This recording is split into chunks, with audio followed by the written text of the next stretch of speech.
Hi, it's Wednesday. It's 3 o'clock. Welcome to Together Unlocked, brought to you as always by Together 2012. We're an arts organisation based in the main Paralympic host borough of Newham, led by disabled artists. I'm Ju Gosling. I'm an artist and artistic director of Together 2012. With me, as she has been locked down in my live work studio since March, is our chair, the artist and documenter Julie Newman. And at the other end of our virtual wheeled sofa, all the way in that well known part of East London, Sutton Coldfield, are Rob and Josh Surgeonator. So we're going to go over to the West Midlands first for further introductions and a bit of audio description, and then we'll come back to East London and we'll tell you what we look like. Well, good afternoon, everybody. In everywhere, especially East London and the West Midlands. I am Robin Surgeonator. I'm business director at Together 2012 and an artist known as Angry Fish when I'm able to be an artist known as Angry Fish. Uh, don't know why. We've got all our lights on and we look dark today. I think it's very weird. It's your screen brightness is turned down. I think he might be right, actually. That's it. Now I blame Emily for that because she hates bright lights. Okay, fair enough. Well, I'm glad you can see us in glorious brightness, even though I can't.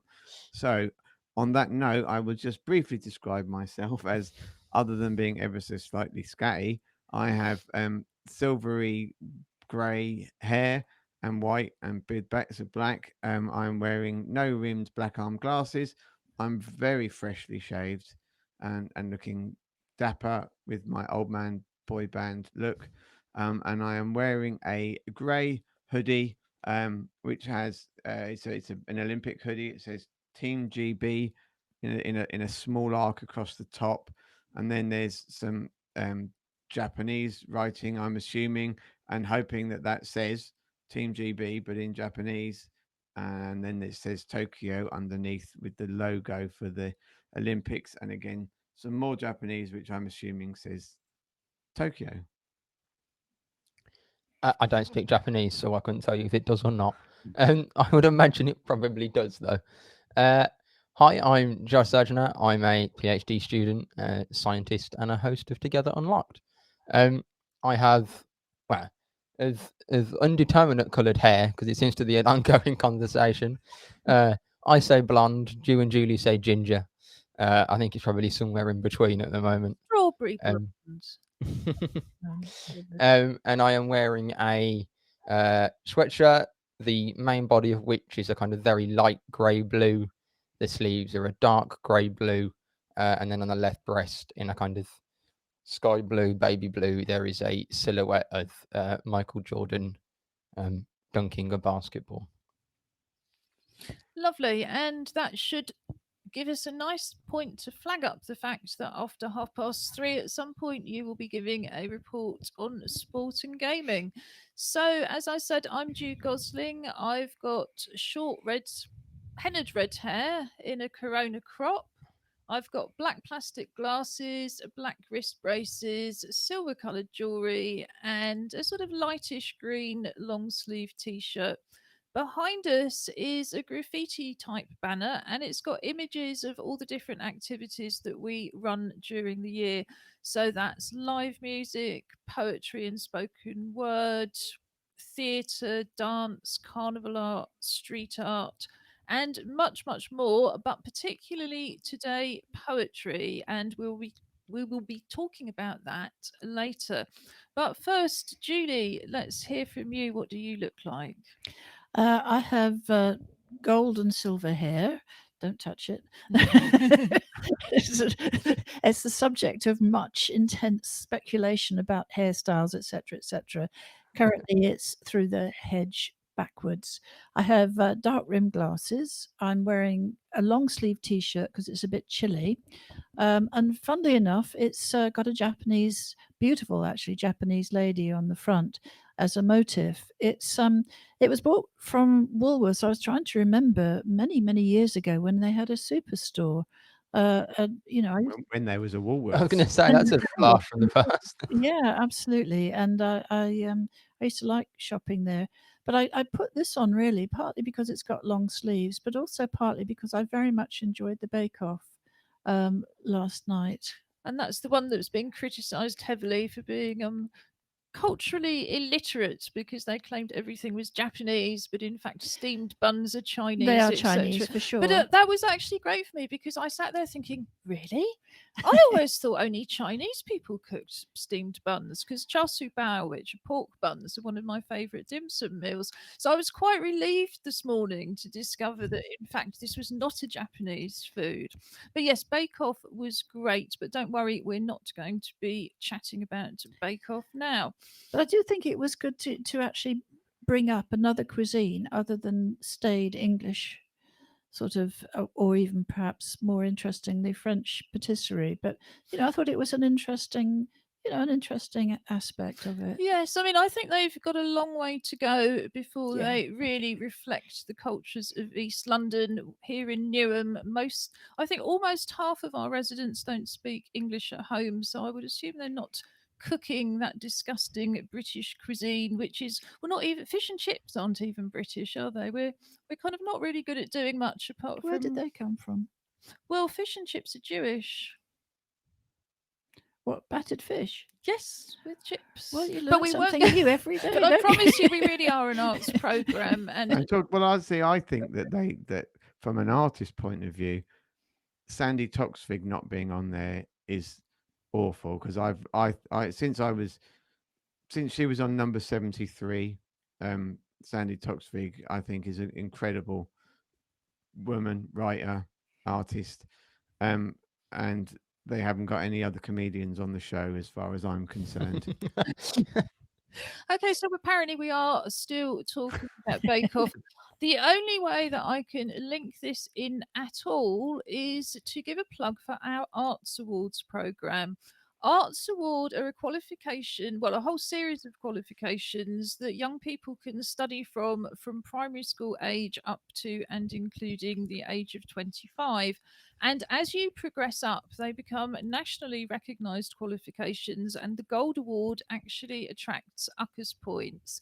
If you have or you are a young person who's not currently being educated in school or college, we have a Study from Home Arts Award programme for you with the international artist Hazel Brill. So drop us a line. I'm going to put the email address on the bottom of the screen, but it is www.together2012.org.uk for more information about the youth programme, and info@together2012.org.uk to find out more.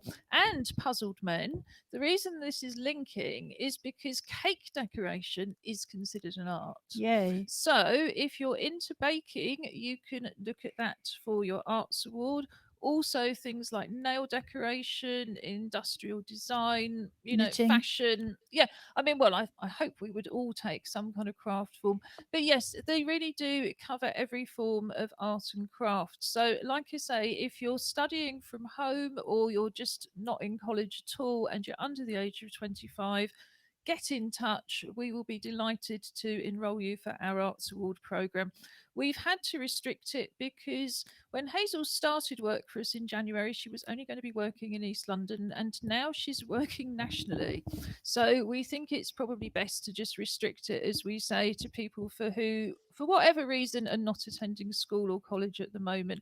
If you're waiting for a place, don't worry, you're welcome to join us. We're not going to stop you studying with us if you go back to school or college. So, yeah, that's our Arts Award programme.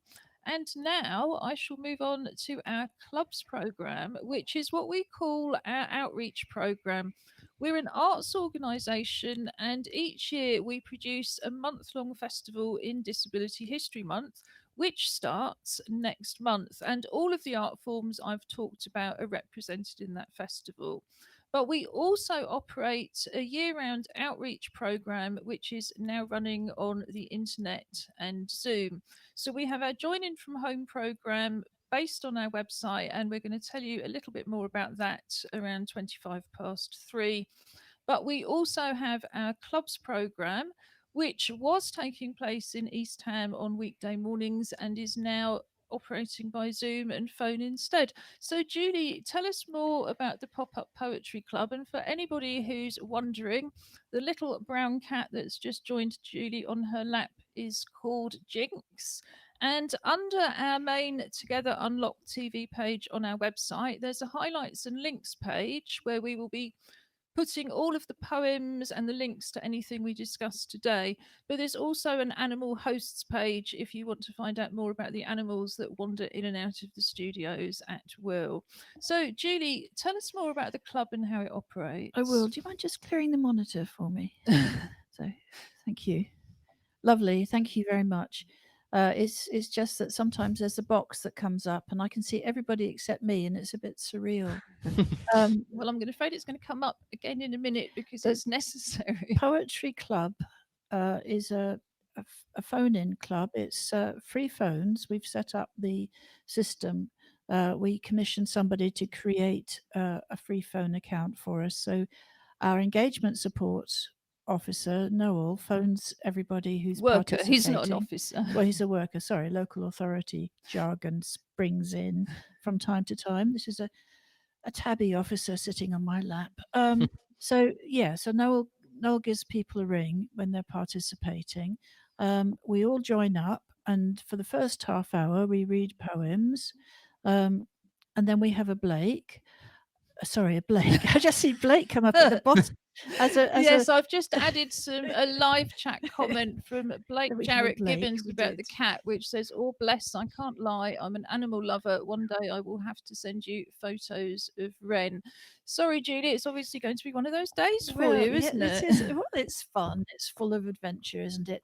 So Blake actually was one of our poets this morning, which is what threw me, I think, seeing his name coming up as a little auto cue. After we've listened to each other's poems, we then hang up and have a break of a half hour, or actually sometimes slightly under if there's a lot of us, because it takes a little bit of time to bring us all in to the club. And we write our poems, we scribble like little wild people, and then we come back and read our poems to each other, and we invite comments, which are always very helpful, I think. And it's nice. It's a time of sharing, and it's for a couple of weeks now as people join. There's been a sort of like an outcry of yippee, it's poetry. Hello, everybody. And it's so nice. It's lovely. The theme today was the sea. And what if you want to join in from home? What's the theme for next week? The theme from next week is morning. It was thought of really by Alison, who's the who's the Mad tabby jumping around in the background. Who's the facilitator, the program leader, and she sets the theme. She was thinking about it, and she said because the clocks have changed. It's nothing to do with clocks. It's just really about the fact that our experience of morning in the autumn is different from when we're using British summertime. And can I just, for clarification, state that's morning as in time of the day, just because of the times we're living in. So Yeah, it's absolutely. I think it's Thank you, really yes. important. So it's just a jumping off point, the theme, but yes, if you fancy joining in, and if you're interested in joining the poetry group, we do have a few spaces. You don't have to be from East London. We particularly target people who don't have unlimited data or indeed any internet access at all, because, of course, lots of people don't have access to data or enough devices. So, this is why it's a phone based group that we pay for. We're hoping in the spring to launch a Zoom based poetry group that I will lead for everybody who, like me, cannot access voice calls. But at the moment, it's the phone based group. So we're going to hear some of the poems. And all the ones that were written this morning were written by women. So we're going to share them. No, there was one from Blake. But it hasn't arrived, I'm afraid. So Okay. So all of the poems that have actually been sent in to us have been by women. So I'm going to start with one from Taylor Henville, who's also a volunteer, and it's just called The Sea. The sea, to me, calmly breathes, like a sigh on the lips to me. The ocean breeze will not ease. It's wild and free, and roars at me. Pebbles and sand in your hand slips free and washes away. With the sea, who knows where next it will be? Thank you, Taylor. Julie, I think you've got one from Alison Marchant, who's an international installation artist, but also works part time as our club's programme leader. Yes, this is by Alison Marchant, called From a Shell. I pressed, I pressed a shell close to my ear to hear the murmur of distant seas, the saffron beach, all diamond drops, a spade and bucket in Wonderland. In the deep bed of the sea, the lighthouse reared on a rock island, painted mid-sea blue or shore sea green, glimmering in the tranquil bay. The waves draw back pebbles and fling them in the ebb and flow of the crashing tide. Yeah, I love that, and I love that whole. I don't know if you did it as a child, where you hold a shell up to your ear and Oh yeah, yeah. see. And I've got a couple of big shells in the downstairs toilet on the grounds that we haven't really seen anywhere but these four walls since March, but there's always our imagination. So this is from Ella Higginbottom, who's a poet and singer and indeed dances with us as well. And this is called Sailors' Wives. Hey ya, ya, ya, ya. Sailors' wives dance cha cha cha. Guten Morgen, waves. Guten Morgen, sea. Do you remember? My name was written in your deepest depth, but someone has writ for me. Someone I made once from my broken ribs. Hey ya, ya, ya, ya. I was drowning. It wasn't fun. But someone was laughing at me and I wasn't a clown. Hey ya, ya, ya. And Ella is Polish, so I think I might have pronounced some of that as German by mistake.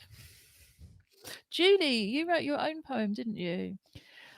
I did. I wanted to talk a little bit about that. Did you want to read Dawn's first, or do you want me to just bang on? I'd like you to carry on and read your poem beautifully and then talk about it. Okie doke. This is by Julie Newman. It's called The Sea. The swell of waves that come and go beat against the shore, first fast, then slow. Home, home to where the colours change with the tides, now bright, then strange, and duller than the deepest earth. Their richer life, now given birth, swarms and moves first with the tides, floating about, then swimming, glides through the water on a path of its own. No intent is present but to be blown and guided by the current's force as it moves along a hidden course. The flotsam and jetsam carries in its wake those germs of life that will eventually break free and find a different form to spend the days, swimming now against the tide, against the waves. Thank you, Julie. That's great. Can I just read Dawn's and then we can go on and talk about a Sure. bit more about poetry in general? And then we have one from Robin to finish off with. Hooray. So this is called Calming Sea. Hello, sea. It's time to see you again, to feel your calming effect, to have a lovely day with you. And as I run my fingers through the sand, it feels so cozy to look at the seaside. Now I'm thinking to buy a cornet with a flake, and this makes it even more better. Then, after eating, I go back to the sea to say goodbye. And I like that idea of the sea as a kind of close friend, although not a very trustworthy friend, I having grown up by the sea. So, you wanted to talk about couplets, was it, Julie? I did. I'd been thinking for, actually years, about writing a story using couplets, which is a form of poetry where you have two lines that rhyme immediately. And the meters should be more or less the same. And you can have it so that each line is a poem in itself, has a complete ending. And that's sort of more traditional. Or else you can have it so that the couplet is open and runs through to the next line, and that's called an open couplet. So I've been reading about this for ages and thought, I don't know if I can ever do it. So I thought this morning would be a really good opportunity to try it out as an exercise. And that's what I did. If you read my poem afterwards on the website, if you so choose, obviously, what I've done is I've tried to create couplets that are running over into each other. So I'm Sorry, using, monster black fluffy cat has just jumped on top of Julie's poem. This So- is Leonardo. so I'm sorry, I've lost my thread. I'm using the open couplet form because it suits me better. It suits. Don't leave him. He's all right.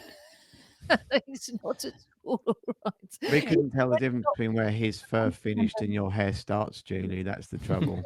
Could Yeah. you put your poem up, Julie, so we can just take some examples and give them a demonstration? No, I don't think so. I think it's all right as it is, isn't it? I mean, it's sort of like I've given a link to Wikipedia, and I know that Okay, the cat's now completely attacking her. I'm going to get the easy reach because I really want to talk about this couplet matter, See, I and can't it's reach it. scheduled.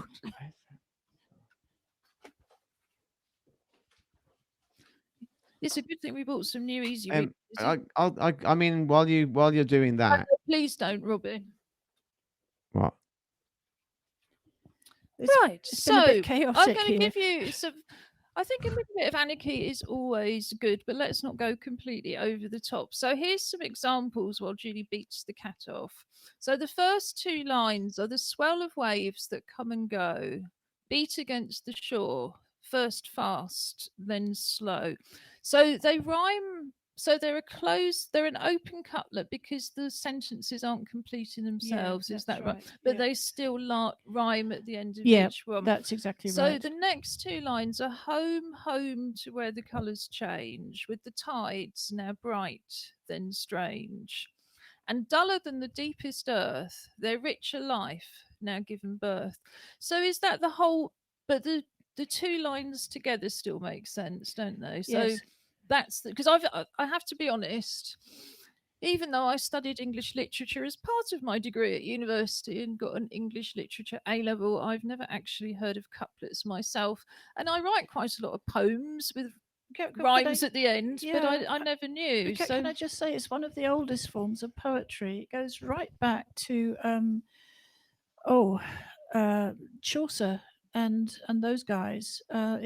It was the earliest form of poetry. And if you look on the Wikipedia, what's really interesting is that it shows how couplets are used throughout the world. It's international. It's an international form of poetry. well, that is really, really fascinating.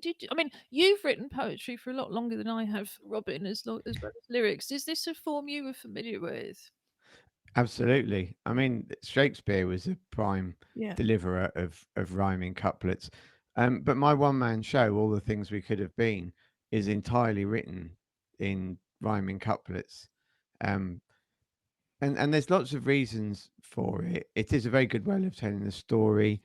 When I did it, I'd set myself the target of being able to perform to pre-recorded BSL sign language, and I had to find a way of writing something that I would then be able to keep in time. So it gives you a what we would call a meter. I mean, just a meter being, but and in this case, it's quite often to dum ba-dum ba-dum ba-dum ba-dum ba-dum ba-dum ba-dum, and that's how it goes. I mean, I can give you one off of.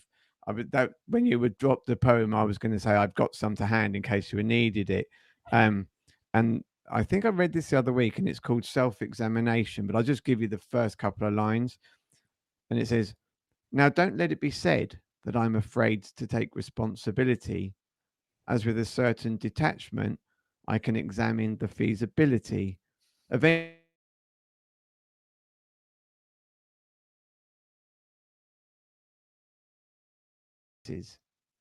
So I mean, that's an extract from All the Things We Could Have Been. But if you like those, and the difficulty is, I mean, I spent 18 months writing the script for that piece because I refused to compromise what I wanted to say by finding a word that just happened to rhyme. It was the other way around. It was like, I need to say this. So how do I say it with words that fill the task that I'd set myself.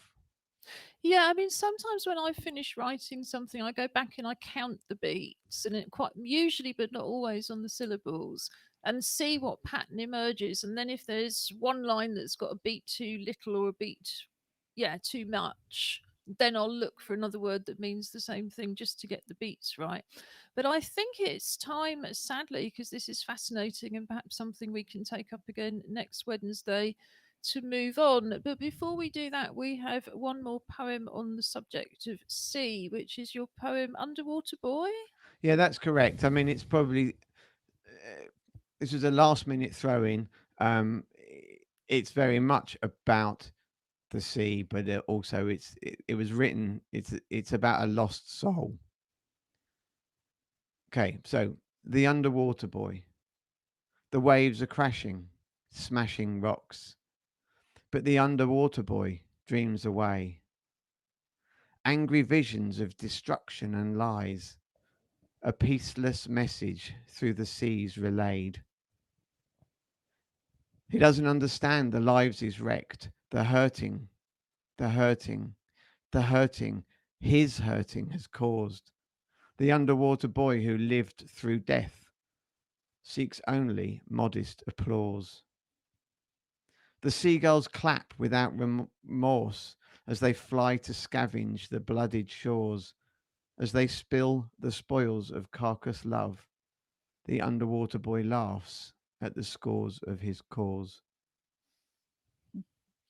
Great, and I think that has to be the final word on the subject of poetry and sea.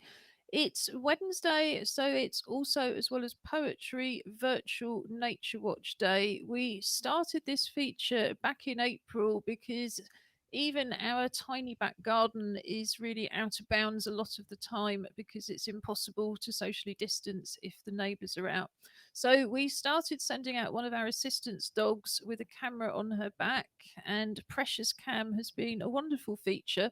The yard doesn't change much, however, so we were really pleased when over the summer Stara and Hannah from our associate drama company Act Up Newham moved to Norfolk with their assistant's dog Merlot. And Merlot has been showing us around where they're living ever since. And it's, well, we've had this discussion about whether this is slow TV, which is the kind of trend for just watching a nature camera or watching a couple of minutes where nothing really happens. But we decided it's actually quite fast TV because Merlot does like to bounce around. So, what I'm going to do is I'm going to put the video on and get Julie, as usual, to do a bit of audio description because she was very good at understanding what Precious was thinking. So, she's also now telling us what Merlot is up to. And here's Merlot standing, poised, ready to go. His head is in the front of the camera. His ears are up. He's got a blue collar with a thing on it. I don't know what that is. It looks like some sort of alarm or entrance. Perhaps they've got a doggy flap. But they're standing. It looks like they're standing at the corner or the edge of a field, a very muddy field. And it looks like there's a bit of farming equipment there, which looks as if it's, oh, yes, here we go. So they were waiting for the farmer to give them the clearance to go down the path along the field. It's very, very muddy. The earth is very brown. The farm equipment is very large. It's almost as large as the tree, which is in the horizon. The sun is shining, although it's very cloudy. Merlot's not phased at all, and he looks as if he's actually looking for something. Perhaps he's looking for the farmer, or perhaps they've been digging potatoes and he's looking for a potato monster. So he's waited for his people and he's walking alongside them, although he's not on a lead. It's awfully wet and muddy. There's a lot of puddles. And he's actually getting a bit of speed up now. I think he doesn't like it under his paws. Although his because he's sped up, he's waiting now for his out for his people. Sorry, that was Cat getting off. He's really, oh wow, he's got up some speed now, but he needed to have a little shake. The camera's on a frame on his back, on a little harness, so that's why we see his head so much. And as I say, he's paused at the moment. He's still looking at his people. Maybe he is a bit worried about the field being ploughed. Or certainly it's been harvested and it has been ploughed. There's a lot of brown there. He's come to a stop now, and we're finishing the film. But it was really interesting, how he responded to the change in his environment, wasn't it? Well, I don't know where he was trained because he's an autism support dog, but I imagine all the changes in the country, it's not like what we have in Newham. No. So I think all of these different things happening to the fields at different times and different equipment coming in different seasons and different workers, but it's certainly very interesting for the rest of us getting to know this little bit of Norfolk, but only through the eyes of the dog. The cat's now the black cat is now decided to play with the poems in between trying to knock the schedule off. So I think I should move swiftly on while I can still see a schedule. And so we're just going to play you a short video that tells you more about how you can join in from home, including but not only with the poetry. Together 2012 is running a Join In From Home programme from our website, together2012.org.uk. Click on the link at the top of the page, Join In From Home, to go straight to the main page where you have a wide range of accessible, inclusive creative activities, mostly using things that you would already have at home. At the top of the page and throughout the pages, you will also see videos in British Sign Language to translate the site for deaf people. These videos can also be useful if you have difficulties reading and you simply want to hear more of the content. The Join In From Home programme is based on the activities that we would usually be running in East London. All of our activities can be enjoyed by families at home, but we also have some of our favourite activities here from our family activity days, which we usually hold in the school holidays. Card making with pens, stickers and paper is also popular. You can show someone you're thinking of them by making them a special card, and if it can't be delivered safely, then send a photograph with a personal message or keep it till later. Here we have instructions for making a sock puppet, a storage jar or night light, or a lunchbox or storage box, all of which are really popular with our family activity days. And you can click on each of these links to get full instructions. So with the sock puppet, for example, you have lots of instructions with photographs to show you exactly what to do. Same with the storage jar.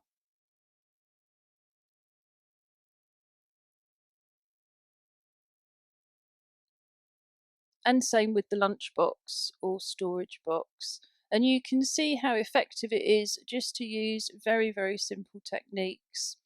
Everyone is completely unique. The Pop-Up Poetry Club meets on a Wednesday morning. We also run regular poetry projects and poetry cafes. We're inviting you to write or sign a poem on the theme of Together and send it to us to share on social media. We're also going to be publishing an anthology of the Together poems in November, and everybody who contributes will get a copy of the physical book.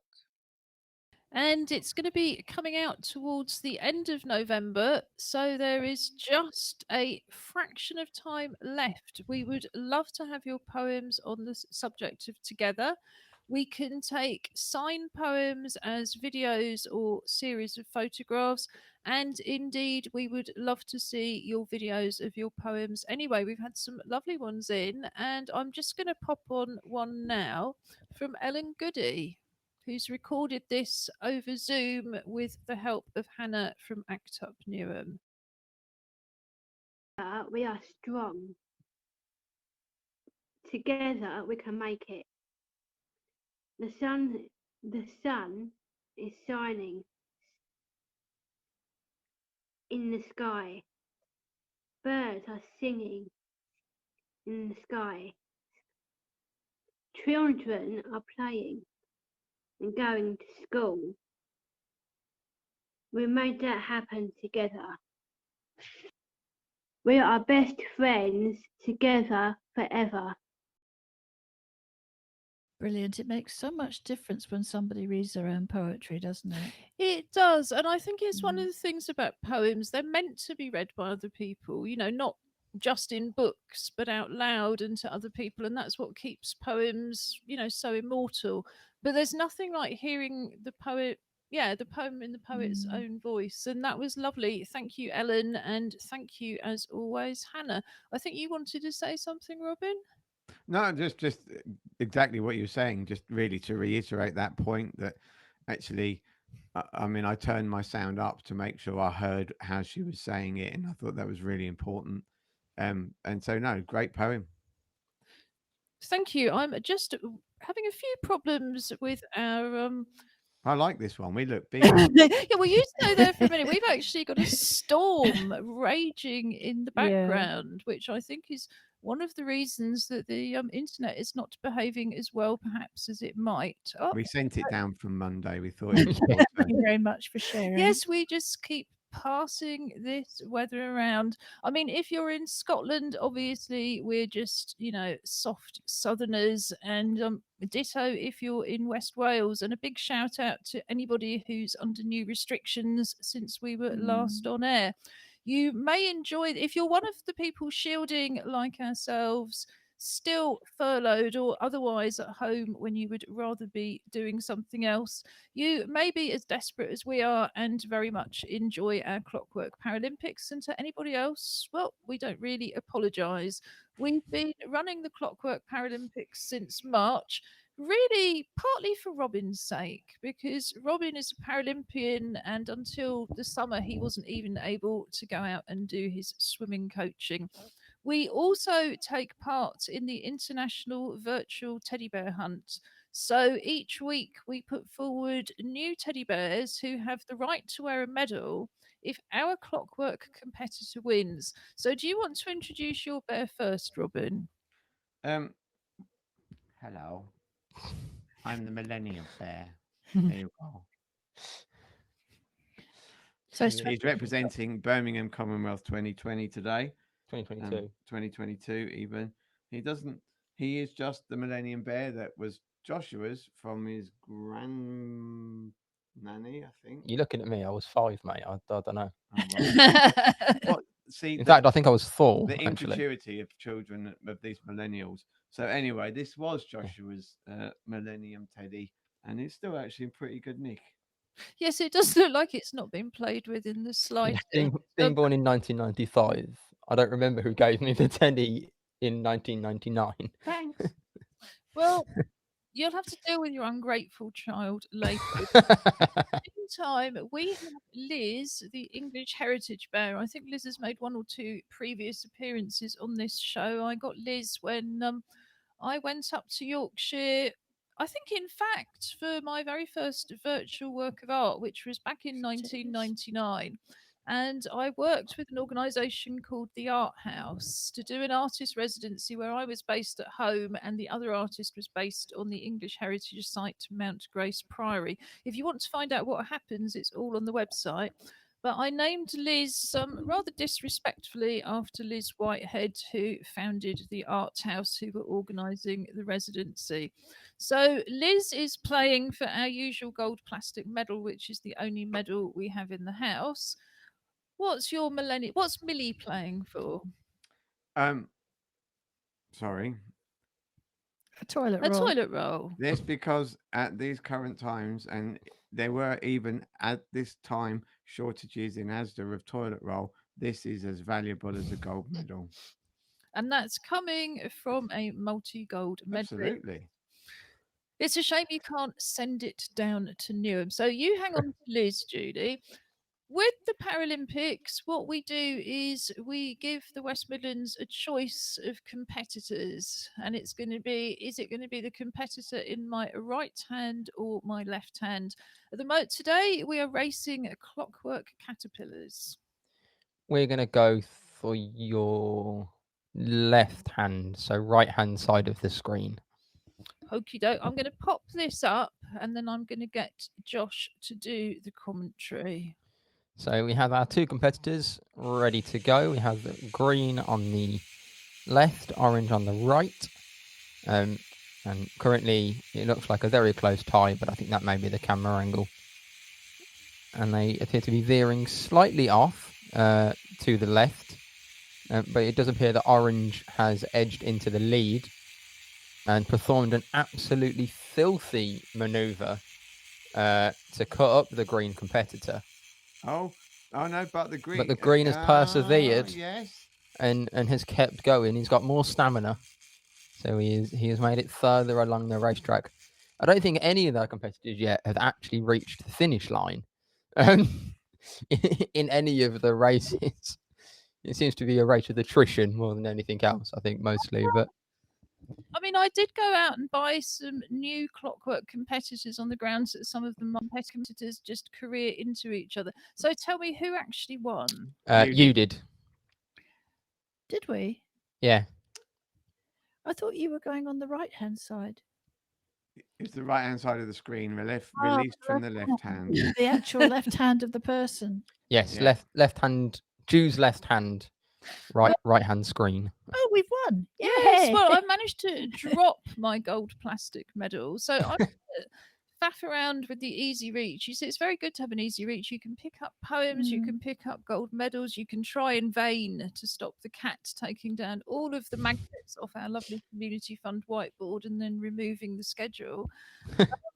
But I think in the meantime, we should hand over to you for some sport and gaming reports. Yeah. So we'll do gaming first because that's probably the larger discussion. I don't know actually. But I did something. It was Sunday evening. So Sunday evening, that I never done before, which was cross play, which is basically allows you to kind of play multiplayer across different platforms of computer games or consoles. So previously, people with Xboxes could play with Xboxes, people with PlayStations could only play with PlayStations. But it's come about in the last few years, and kind of newer games are starting to kind of bring this in. That actually you can play kind of across the different platforms. So I was playing on my Xbox with my mate from school who has a PlayStation. Okay. And there was a couple of kind of technical hiccups in he had to update his PlayStation because he hadn't turned it on in a while.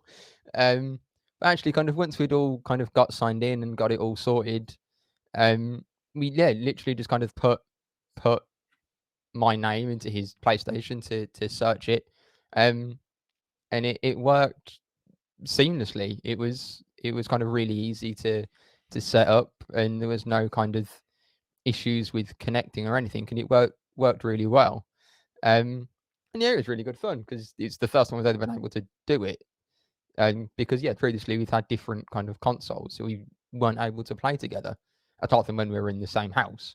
And I think that's the thing, isn't it? There's so many people who are used to just going around to their mates, and now there's another option. But I just think it sounds great that we could actually plug in our PlayStation and play you at something. Well, you could just trash us or whatever you wanted to on the Xbox, given that we're such beginners. So, are there many games that go across the platforms? There's a few. The ones that I know are the kind of, they're called battle royale games. It's kind of 100 people or 100 players get dropped on an island typically, and then you kind of battle it out to be the last person or the last team surviving. Real life. Yeah. So I think typically those are the ones that have it more, but I think more and more games are starting to have that capacity. Got an example of a couple of the games. So I know it's kind of taking it away from kind of competitive shootery games. I know Minecraft has it, which is a kind of very relaxing building game. So that has it across all platforms, I think. Am I right in thinking Minecraft is relatively cheap as well? Yes, I think it.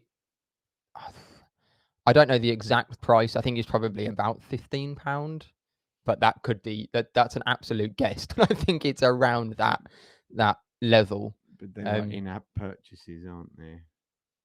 only kind of optional cosmetic Yeah, things. sometimes I was just thinking, in a way, the games that are kind of older are more likely to be cross-platform to start with, aren't they? And they are cheaper as well. But that all sounds great, Josh. So what else have you got for us on the gaming front? And then it was more one that just kind of interests me. There's a game that was coming out soon called Cyberpunk 2077, which is a sequel to a game that came out a very long time ago. And it's kind of one of those almost kind of cult things of, are we ever going to get a second one? And they announced it a few years ago.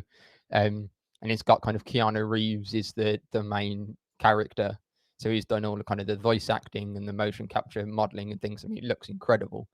But that's been delayed. They've pushed it back again. And the main reason being is one, they've got to launch it across about 9 different consoles at the same time, between kind of the old versions and the new consoles, and they've got to try and test it all. And they've said that because we're all working from home and we have been since March, it's just kind of delayed, slowed down our ability to do it because, we don't have our office with what I imagine is kind of super amazing, very expensive computers that can run all of these things. They've got to do it kind of on their home laptops and like things, the rest of us. like the rest of us. So yeah, it's kind of interesting that they're persevering, but But is there another reason? Because funnily enough, although I'm not a games person at all, I'd seen the headline and I just, that they actually made a headline that this game had been postponed. And I assumed it was yet another nail in the coffin of the cinema industry and it was a film. So it doesn't have any links at all to the film industry. I not that I'm aware of. I know they've made some kind of short films to promote it. Whether or not they're in the game or not, I can't remember. I think some of them are. But I think it goes to show the level of computer games now that actually you can't tell some of the time between what's a game and what's a film. I know you've done it a couple of times coming in when I've been playing something and you go, "Oh, what are you watching?" I'm like, "Nothing. I'm playing something." Yes, and of course that's one of the reasons, if anybody's wondering why we cover gaming so much, because as we were saying with arts awards and cake decorating and fashion design and nail art, all of this is, well, not only a creative career, but gaming is definitely one of the best paid artistic careers you can go into. Has it been postponed till after Christmas? No, it's pushed back to the 10th of December, I Oh, believe. parents. So Yeah, whether it gets pushed again or not, we don't know. But I think it's been pushed back to the 10th, from memory, from reading the article. it sounds like the worst of all worlds, where you've got to be able to get it before Christmas. Yeah, I think that's what they're kind of I mean, struggling to. At least this year, I won't be having to drive to Nottingham to get whatever it is. I mean, that I do remember, and yes, probably 20 Christmases ago, having to go all the way to Nottingham to buy an electric motorbike because every other Toys R Us had sold out within closer distances. I always love those Christmas films where it's the present and the parent just can't get it, and It's true. it's so It's realistic. absolutely true. Everybody's I can't bear them. I can't bear the tension. It's sort of like, oh no. oh, it's almost as bad as Bambi, isn't it? They might, the will they won't they of yeah. toy shopping. I tend to assume that you can predict the ending of these Hallmark type films quite easily, Julie. So we should talk about that a bit more on a Monday when our topic is film and photography. So is that it on gaming? And do we have Yes. sport? Yeah. So moving on to sport. The Six Nations starts up again in full this weekend, which I'm very much looking forward to, and I'll be dressing up for that on Friday. Just give me a hint as a woman. Rugby union. Oh, I don't think I have lots of female friends that like rugby and are rugby players. sure you But do. There's also Um, women's rugby, isn't there, Josh? yes, there is a women's Six Nations as well that runs concurrently to the men's Six Nation as well. Is that if it doesn't say women, or in the case of football, it doesn't say S after lion, the default generally does tend to mean it's the men's game. So I'm not going to ask you the difference between the two sorts of rugby. We'll just leave it that it's rugby. I'm glad you didn't ask me that because I don't really watch rugby league, so I couldn't tell you. Other than that, One's they are women and they are one's men. no between. I'm assuming you're talking about rugby union and rugby league rather than men and women. Men and Oh, women is the okay. same. All right. Yeah, they play the same game, don't they? Yeah, in terms of the rules and things for men's, women, and women's men and women's There's rugby, only it's the 13 same. players on a rugby league team and 15 on a union. Yeah. Other than that, I couldn't tell you the difference. Anyway, Don't explain. Yeah. Let him get on with it. Yes. What else was that? Yes. So the International Swimming League is continuing. Match 5 starts on Saturday at 11 o'clock UK time, and that will be available free to watch on BBC Sport live, and then also kind of after it on replay on the BBC Sport website, and I think on iPlayer and Red Button and things if you have smart TVs that can do it. Or I mean, we're having a great time watching that, aren't we, at the moment?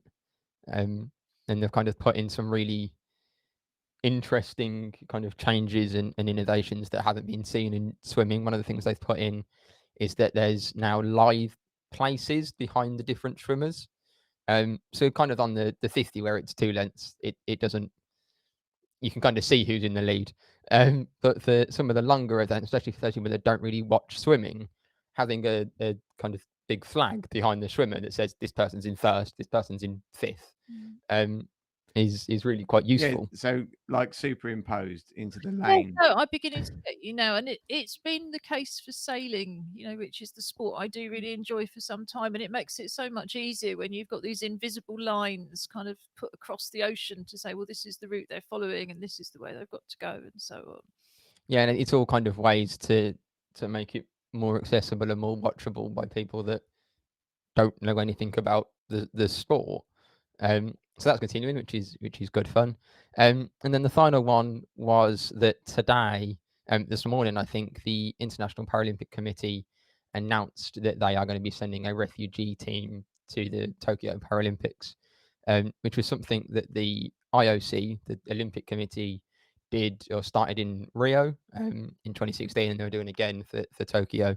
But the IPC have now announced that they're also sending a refugee team.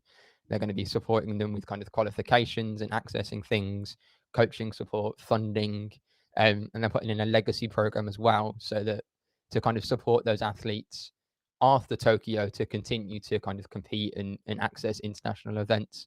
And it just sounds really exciting. And just to clarify for myself, apart from anybody else, so a refugee team is when athletes who can't compete for their own country because they've had to flee it are able to come together to create an international team of other people in their situation. Yes. Yeah. And that's different from those, for example, Russian athletes that competed in Rio under a neutral. Yeah, it was like a neutral flag. Something because Russia were banned. This is a separate thing that you have to kind of be officially Displaced recognized person, as a yeah. refugee by the UN, kind of the UN's definitions of what a refugee is. So I know in Rio, the Olympics, they competed under the Olympic flag. That was their kind of symbol.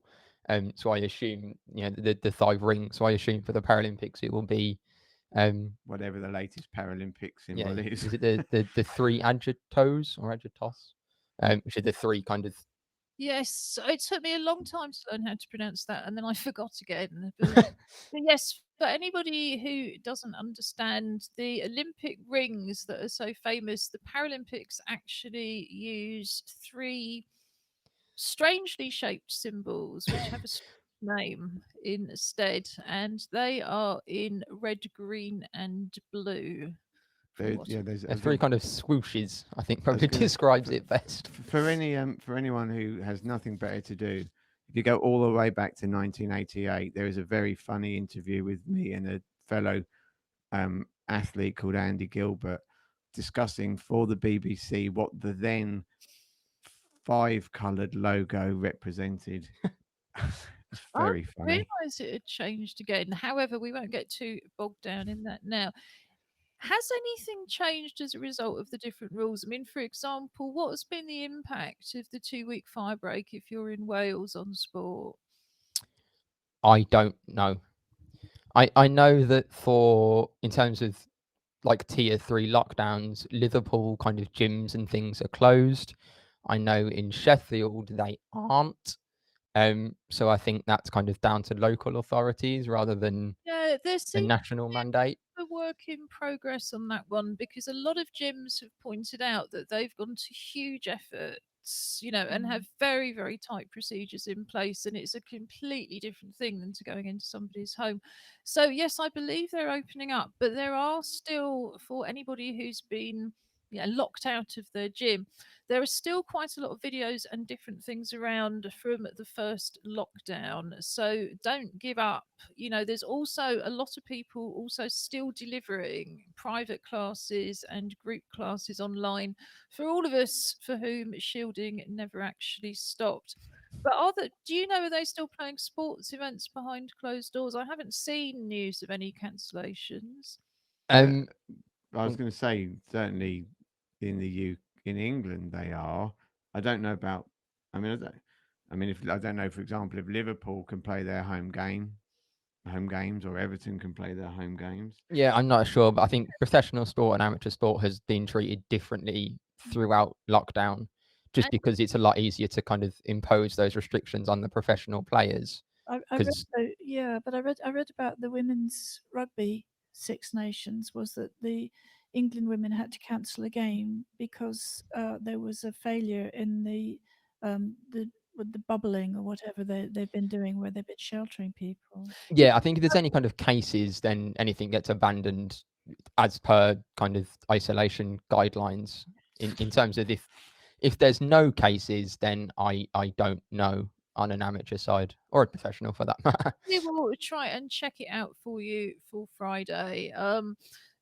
Yes, our funding is slightly bizarre in that it's very England centric, but we're not. So we will find out the rules for Scotland and Wales. Because We've just been bombed again by a Yeah. large black cat. because I think that Nicola Sturgeon is today presenting a 5-tier Yeah. thing for Think Scotland. so, but we've only got 3 minutes till we finish, and strange things happening outside in East London again. So what I want to do is present our teddy bear with a medal. Well done. Because our teddy bear won again, and we will Thank you. put Liz at the back there. Now, for anybody who's been following my progress with the Ring doorbell on app date, even though the phone's switched off, it's still ringing. But no, it still doesn't work when I try to open the door. So that is another work in progress. Coming up on Friday, as always, we start with our dressing up to go out to stay in feature, where we do just that and we invite you to join us, whether or not you are staying in or going out. Dress up to go out, and whether or not you stay in, send us a photo or a video. It could be something real, it could be something online, or it could be like your picnic on the moon with the clangers, entirely imaginary. That's what you think. Or perhaps not. We will also be talking live art, music, visual art, and much, much more. Will you have a song for us on Friday, Robin? Hopefully. The mystery. Somebody will have a song for us on Friday, and we will tell you more about our Together 2020 Disability History Month Festival. In the meantime, the programme is up on the website www.together2012.org.uk, along with recordings of previous shows and a recording of this one by 8 o'clock tonight. The captions, however, can take a little bit longer. So if you're recommending that somebody watches the recording and they're going to use the captions, probably best to leave it to the next day. So from East London, that's goodbye from me. Goodbye from him and from me. Oh, I was going to speak on behalf Oh, of you speak Leo. on He behalf said it of was Leo. Black Cat Day earlier in the week and we didn't celebrate it on air, so he's celebrating it now. I thought that was a Two Ronnies reference there. It was a bit. Could be, could be. Well, we definitely will say goodbye now and let you have the final word. Yeah, so goodbye from the West Midlands. Have a lovely couple of days. And we'll see you on Friday. Bye. Bye.